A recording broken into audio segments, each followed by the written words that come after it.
Before the forest fully awakens, a primordial guardian rises above a boundless ocean of green, watching a world that has grown undisturbed for centuries.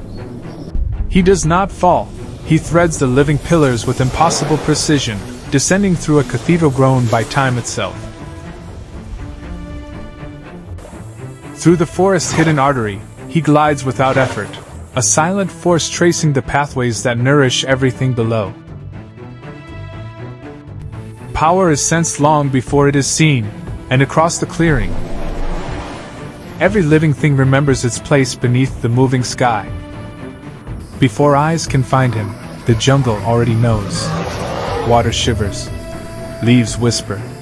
Even the river hesitates between currents, because something vast is claiming the sky. Above the breathing forest, he moves like a shifting continent. Clouds part without resistance, and for a moment the sky remembers who truly rules it. The forest does not flee. It yields. Rain, stone, and root endure the passing titan, bending just enough to survive what they cannot challenge.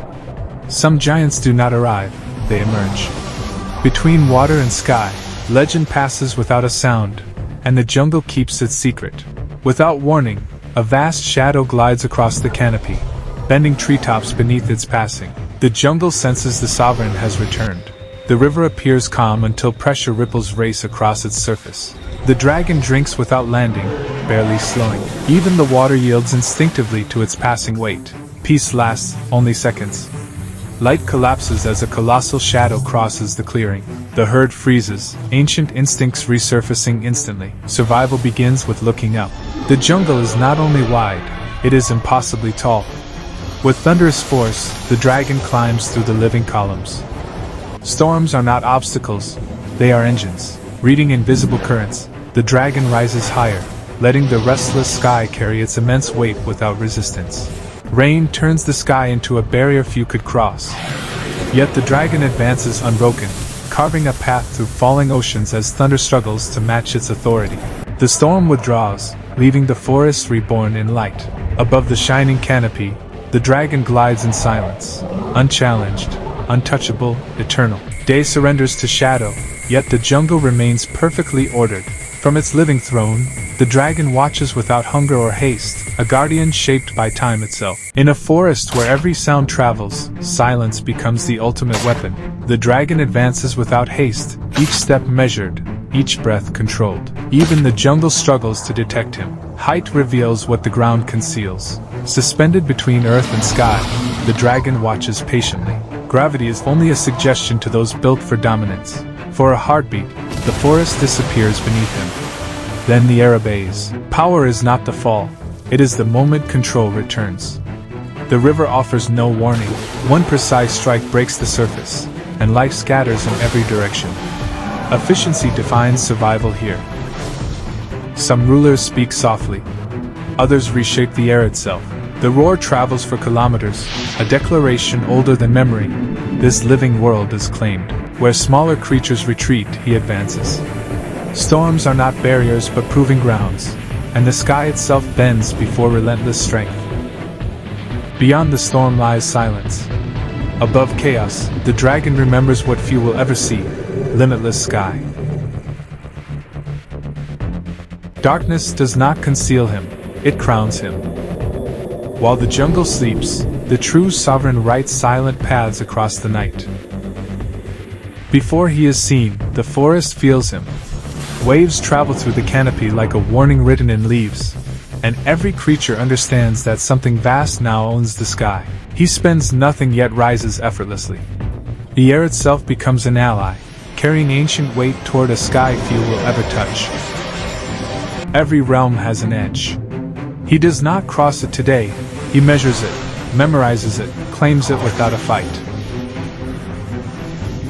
Power recognizes power instantly. No strike follows, no chase begins. Sometimes dominance is proven simply by refusing to yield the sky. The storm tries to erase all shape, yet he cuts through it unchanged. Rain does not slow a sovereign, it crowns him. When he chooses to land, even the forest seems to pause. Authority is not declared, it is felt. From this height, the world arranges itself beneath him. Not a conqueror, not a tyrant, something older, woven into the balance of everything that breathes. Day surrenders, but his dominion does not fade. As night rises, the legend continues its silent patrol above a world that will never truly escape his shadow. Within the labyrinth of roots and shadow, power does not rush. It advances with certainty, each step shaping the ground itself. Speed becomes a weapon. The sky fractures with motion as instinct and muscle converge in a single, decisive pursuit. Barriers exist only for those who hesitate. He meets the falling river head-on, vanishing into chaos before emerging unbroken on the other side. The earth answers when he arrives. Impact travels through root and stone, a reminder that dominance is not only claimed in the sky. True power does not require constant violence. Sometimes the choice not to strike defines the apex more clearly than any hunt. When darkness settles, he does not disappear. He ascends, carrying the weight of the forest into the silent expanse above. From the highest living tower, he surveys a kingdom without borders. No walls, no armies, only balance maintained by strength few could ever challenge. Power does not always roar. Sometimes it walks forward and lets the world close behind it. The legend remains, even when unseen.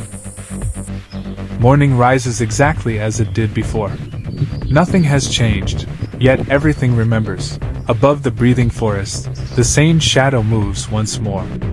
For a moment, sky and river hold the same image. Then motion breaks the mirror, and the legend passes on without disturbance. Time lives in these roots, layered and silent. He walks among them not as invader, but as something carved from the same enduring earth. Chaos gathers beneath him, yet he chooses the calm above it. Height is not escape, it is perspective earned through strength. Once again the shadow moves across the clearing. Fear rises, then fades. The cycle was never about destruction, it was about presence. Day closes slowly, and with it the visible shape of power. But endings are illusions within an ancient sky.